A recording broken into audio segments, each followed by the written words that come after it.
আসসালামু আলাইকুম viewers, welcome to our new episode.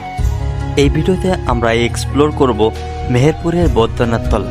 আজ আমরা এই ভিডিওতে জানব মেহেরপুরের আসল ইতিহাস এবং এখানে কেন গঠন করা হয়েছিল তৎকালীন অস্থায়ী সরকার।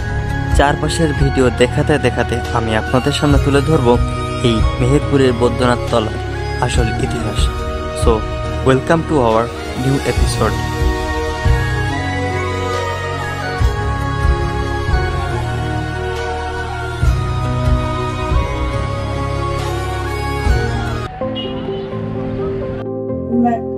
Hello beautiful people, welcome once again.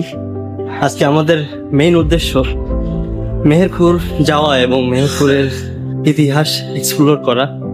So right now আমরা এখন খুলনা রেলওয়ে স্টেশন, বাংলাদেশের অন্যতম একটি রেলওয়ে স্টেশন।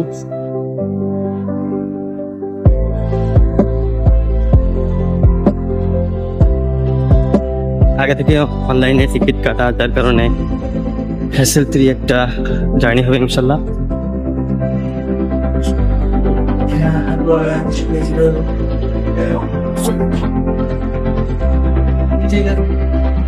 এই যাত্রায় আমরা কপোতাক্ষ এক্সপ্রেসে করে যাচ্ছি, যেটা খুলনা থেকে 6:45 খুলনা ছেড়ে রাজশাহীর উদ্দেশ্যে রওনা হোক।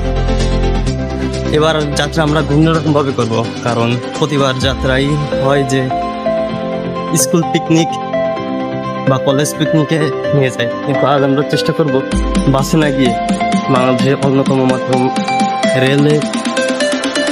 রেলের মাধ্যমে যাওয়ার। সো আশা করি এটা খুবই ইন্টারেস্টিং হবে। So this is Kapotaksha express. Khulna থেকে রাজশাহী যাওয়ার সময় 715 এবং রাজশাহী থেকে খুলনা ফেরার পথে 716। আমরা তো ফার্স্টে যাব চুয়াডাঙ্গা। মেহেরপুর সরাসরি যেহেতু কোনো ট্রেন নাই, সেহেতু ফার্স্টে চুয়াডাঙ্গা, এরপর চুয়াডাঙ্গা থেকে যেভাবে পারি সিএনজি হোক বা বাসে হোক আমরা চেষ্টা করব। সো এই মুহূর্তে আমাদের ট্রেন খুলনা ছেড়ে রাজশাহীর উদ্দেশ্যে রওনা হয়েছে এবং আমাদের গন্তব্য চুয়াডাঙ্গা। আশা করা যায় 9:20 আমরা চুয়াডাঙ্গা পৌঁছে যাবো ইনশাল্লাহ।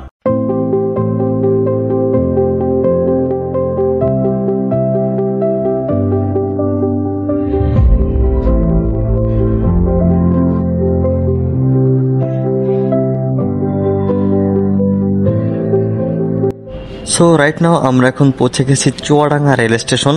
আর এই চুয়াডাঙ্গা রেল স্টেশনের বাইরে থেকেই অটোর মাধ্যমে আপনারা যেতে পারেন মেহেরপুর।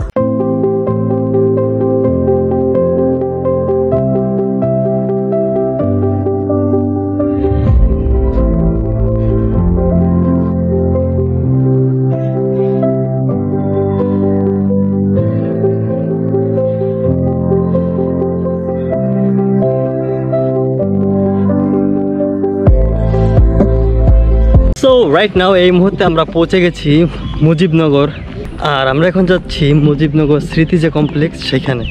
সো আমরা এখন চলে এসেছি সেই মুজিবনগরের আইকনিক প্লেসে, স্মৃতি কমপ্লেক্স।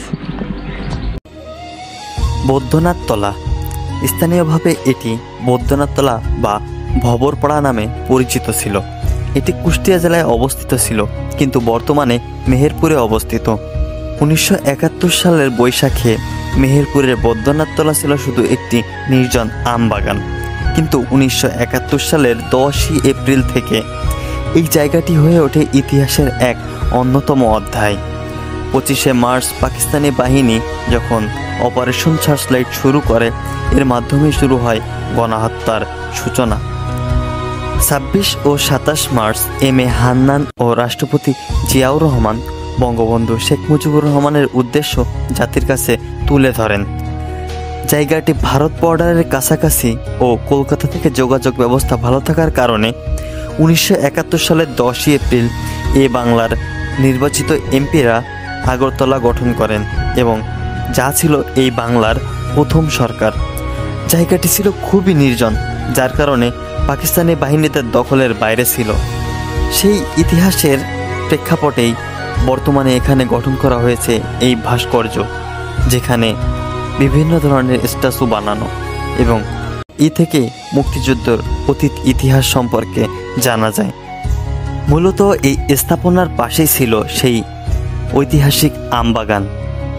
এর ভিতরে অসংখ্য পরিমাণ আম গাছ রয়েছে এবং এর থেকে একটু সামনেই দেখতে পাবো আরও একটি ভাস্কর্য। এখানের প্রতিটি ভাস্কর্যই বহন করে বাংলাদেশের মহান মুক্তিযুদ্ধের ইতিহাস।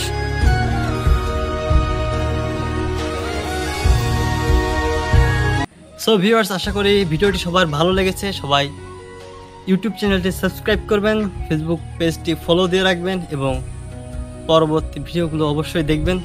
সবাইকে ধন্যবাদ। আর মেহেরপুর ব্লগ কেমন লাগলো সবাই অবশ্যই জানাবেন। আল্লাহ হাফেজ।